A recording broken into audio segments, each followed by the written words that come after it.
This is fushigi, and there's a few things that you should know about your fushigi ball. First is that before you attempt any sort of the manipulations that you'll see us doing today, you should watch the DVD and learn, because the ball does not float on its own. You'll need to learn some very simple fundamentals before you can create the illusion of levitation and gravity defiance. Fushigi makes it possible to create the illusion of levitation through simple motion. And it's only possible because this clear, refined surface, there's no tell marks to be able to see how the sphere is moving while we manipulate it.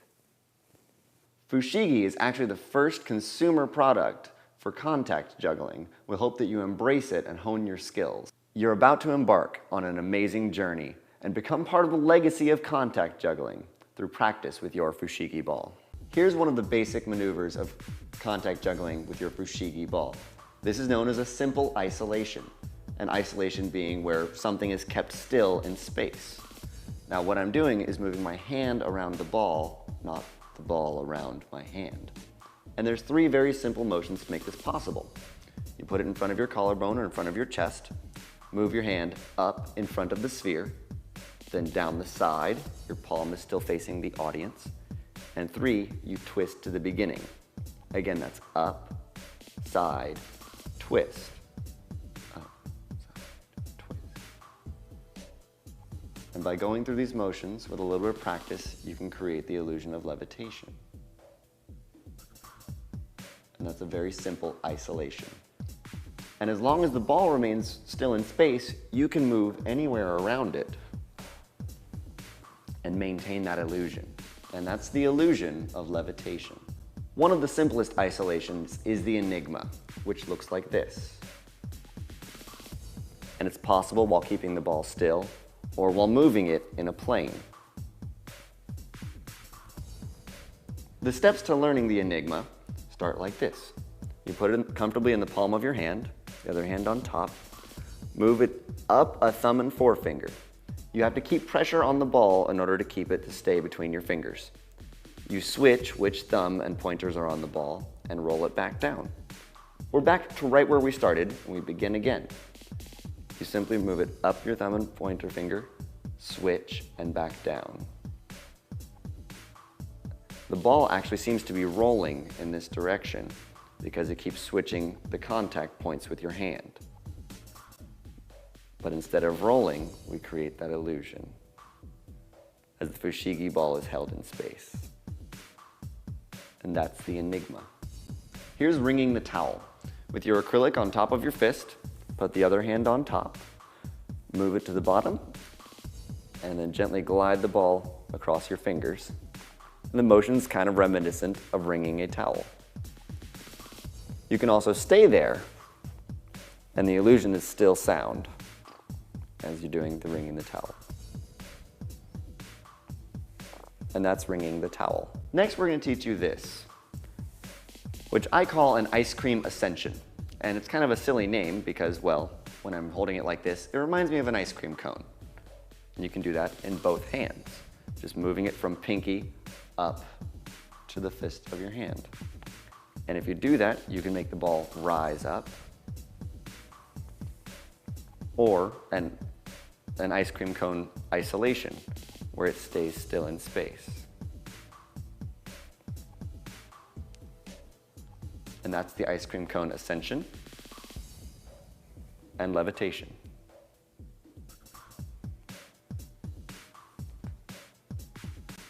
Next, we'll start our body rolling series, which includes hand rolling as well as arm rolling.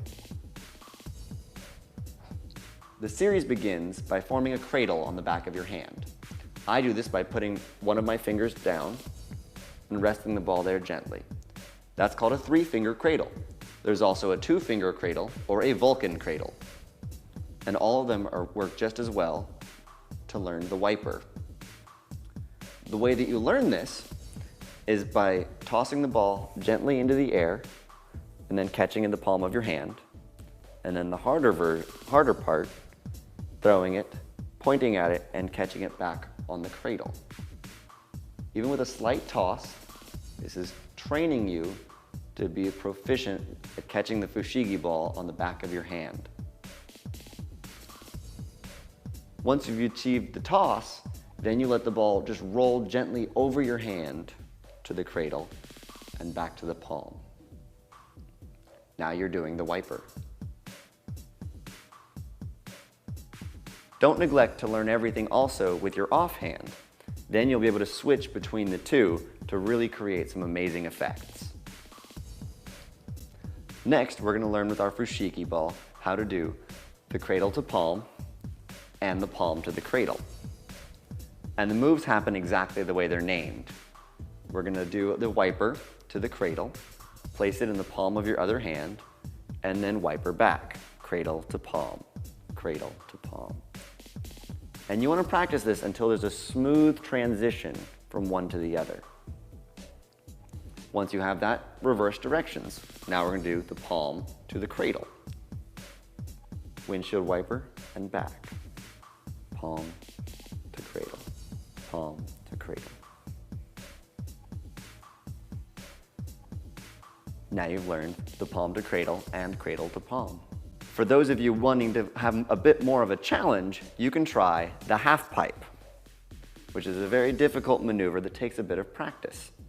What you do is you start with it on the tips of your fingers, move it to the palm of your hand, then to a cradle, to the opposite cradle, to the palm, and back up. Repeating these motions, and you're trying to create a fluidity of motion. So the ball seems to be moving on a track of its own, as if it was in a half pipe. And that's the half pipe. Here's a simple trick. This is called the finger flip.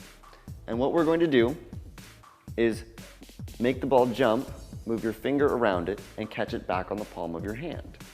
It looks like this. It's very quick, very easy. Deceptively so. It will take a little bit of practice.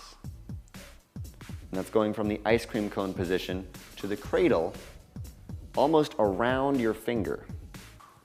We can do the same move in reverse, then we call it the Pilfregnif. For those of you who like spelling, that's finger flip in reverse. So now you've learned the finger flip and the Pilfregnif. Next, I'll be teaching you a prayer pass, or a prayer hold. You get into this position simply by having the fushigi on the tips of your fingers, putting your hands together, and squeezing gently. The ball should rise to the top, and you precariously balance it on the tips of your fingers. From this, you can do a simple prayer pass, which is where it's actually handed from one palm to the other, simply from my right palm to my left and back. Or the true prayer pass, from one cradle all the way across to the other.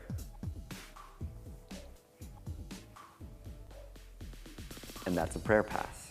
Also from the prayer hold, we can do what's called a Venus flytrap.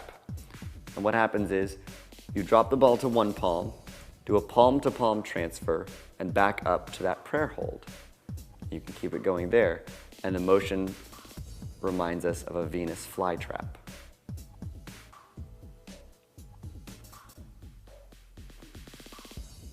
That's the Venus flytrap.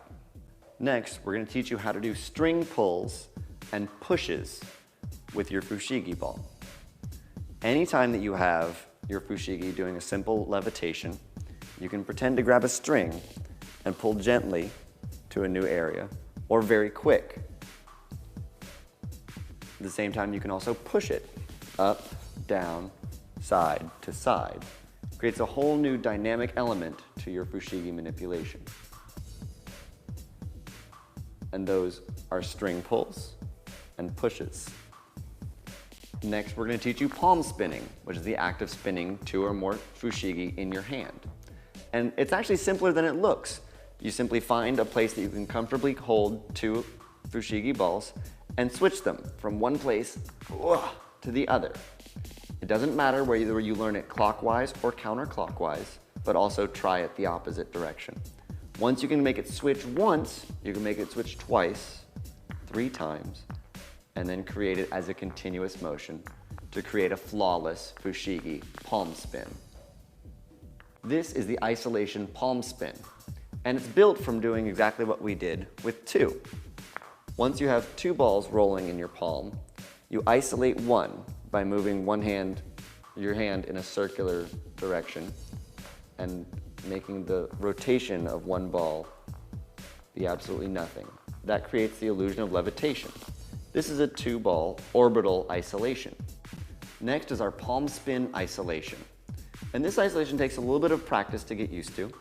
I start by holding it over my pinky, move it to my pointer, to my thumb, to the palm of my hand, and back to the beginning. By following these steps, you're creating a circle in the palm of your hand.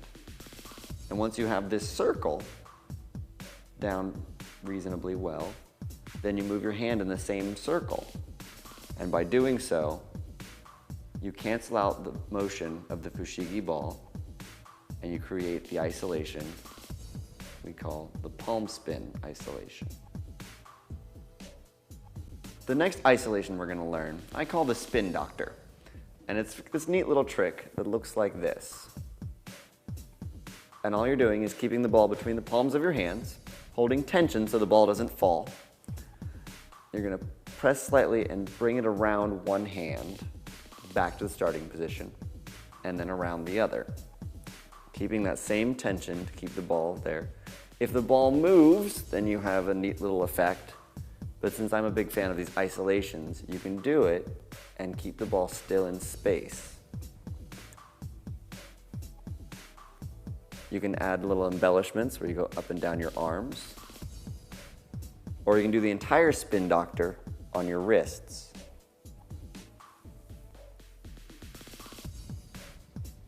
There's the spin doctor. We're going to teach you the UFO. This one's a little out of this world. And all that you do is take your fushigi, put it in a diamond shape between your hands, and you kind of press on it so it can't fall out. And then you simply move your arms, rotating around the ball, either to the front or you can reverse. You can even go up and down. And if it starts to slip, you can correct it, and that creates the illusion of the UFO.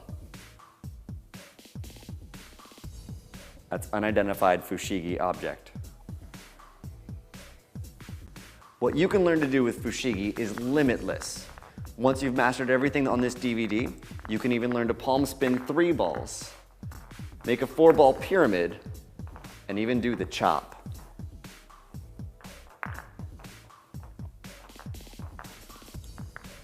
You can do curls up your arm, or a twist. With patience and diligence, you can master fushigi.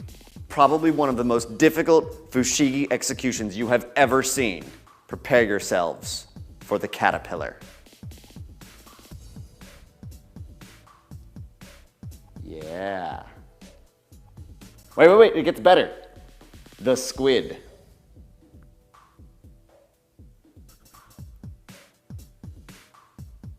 And for a limited time only, available on this DVD, the jellyfish.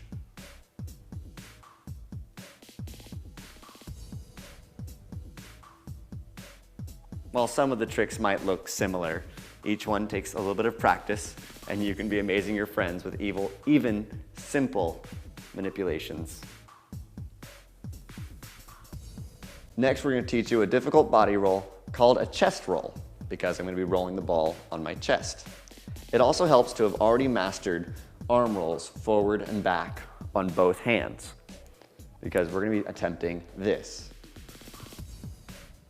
You see, the first part is that first arm roll that we learned going up, and then your offhand going down. What we're going to do is guide the ball to our elbow, catch it on the shoulder, push it across the chest, and guide it down the other hand. This will take a few attempts to learn, but with practice, you can do a chest roll. Yeah, there it is. Perfect.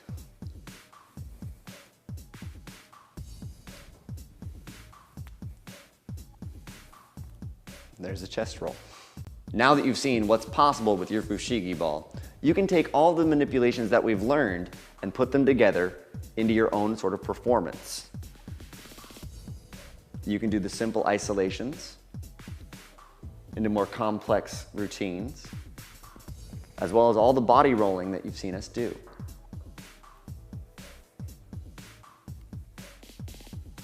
You can invent your own tricks.